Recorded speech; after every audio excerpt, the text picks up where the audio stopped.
bon, effectivement. Non, deux, trois réflexions. D'abord, pour remercier le Comité des régions de ce travail que je viens de parcourir et qui est vraiment très bien fait. Partager les mêmes préoccupations.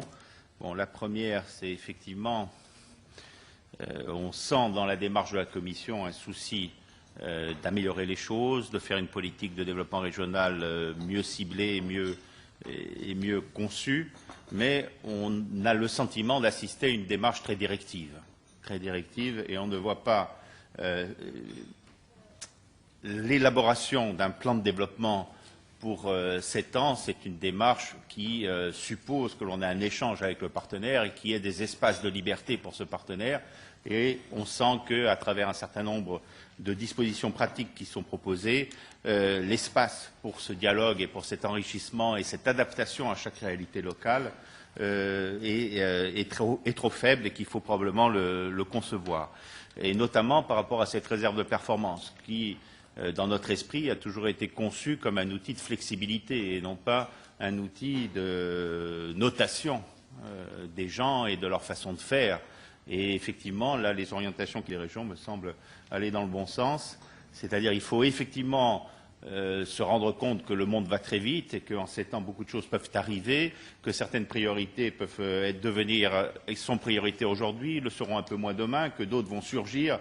Il faut donc une flexibilité. Mais il ne faut pas que cette flexibilité soit conçue comme étant une mise en concurrence des régions face à des performances. Ce serait vraiment très contradictoire.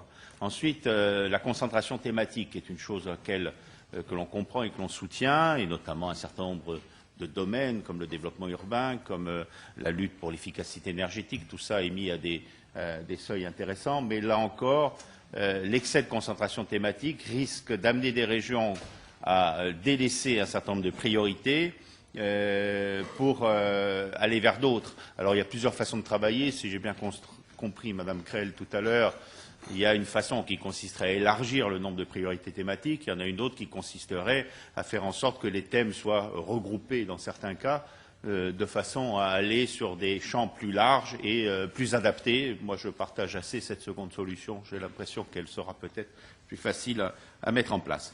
Dernier point sur lequel nous sommes extrêmement soucieux, c'est la simplification. Alors certes, la thématique est très présente et c'est une excellente chose parce que bon, de cette prise de conscience va sûrement surgir des dispositions positives, mais il faut considérer que la simplification n'est pas à sens unique. Il ne s'agit pas simplement de simplifier la vie de l'Union européenne, il faut aussi simplifier la vie des gens sur le terrain et notamment, je veux insister, étant moi-même député insulaire, dans les îles souvent c'est des petits acteurs avec des petits dossiers et qui se trouvent confrontés à des exigences administratives identiques quand il s'agit de grandes multinationales. Donc il faut trouver un moyen terme pour faire en sorte que la simplification soit aussi une simplification proposée aux acteurs et pas simplement réservée aux organes de contrôle ou aux organes d'instruction. Voilà, merci. Merci beaucoup.